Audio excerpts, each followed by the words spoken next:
Secara ringkas, beberapa perbedaan pokok dari ketiga versi cerita Hawa tersebut adalah: 1. Penciptaan. Dalam tradisi Kristen dan versi Yahudi dari Kitab Kejadian, Hawa diciptakan dari salah satu tulang rusuk Adam.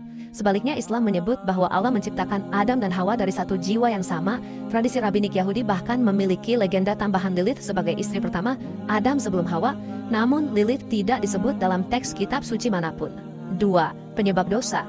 Dalam versi Kristen, Hawa dibujuk ular untuk memakan buah terlarang sehingga keduanya jatuh dalam dosa dan menurunkan dosa asal kepada keturunannya.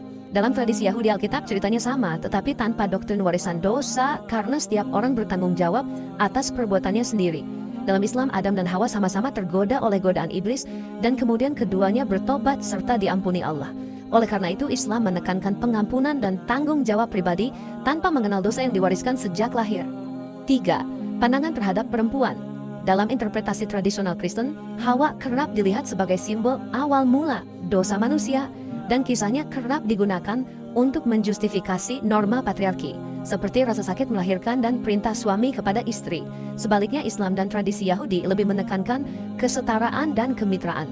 Hawa disebut ibu umat manusia, dan perempuan tidak dianggap lebih rendah secara inheren karena kisah ini. Dari sini terlihat bahwa mitos Hawa sangat mempengaruhi cara masyarakat memandang peran perempuan. Membandingkan tiga versi cerita Hawa ini menunjukkan betapa kaya dan kompleksnya warisan naratif agama-agama kita. Di satu sisi, kisah ini menegaskan bahwa seluruh umat manusia pada dasarnya bersaudara karena berasal dari satu pasangan. Hal ini bisa menjadi pengingat penting untuk saling menghormati dan menyadari persamaan kita terlepas dari agama atau latar belakang. Di sisi lain, perbedaan bagaimana setiap tradisi menafsirkan peran Hawa mencerminkan nilai-nilai budaya yang berkembang di masing-masing masyarakat. Misalnya, beberapa interpretasi tradisional Kristen menyoroti Hawa sebagai asal mula dosa, sementara Islam lebih menekankan pengampunan dan kesetaraan.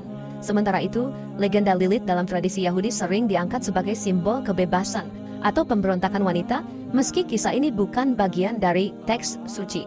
Kisah Hawa mengajak kita berpikir kritis tentang peran perempuan dalam narasi keagamaan dan bagaimana nilai-nilai tersebut mempengaruhi pandangan masyarakat saat ini. Dalam konteks modern, kita dapat mengambil pelajaran tentang pentingnya kesetaraan, saling menghormati, dan tanggung jawab pribadi.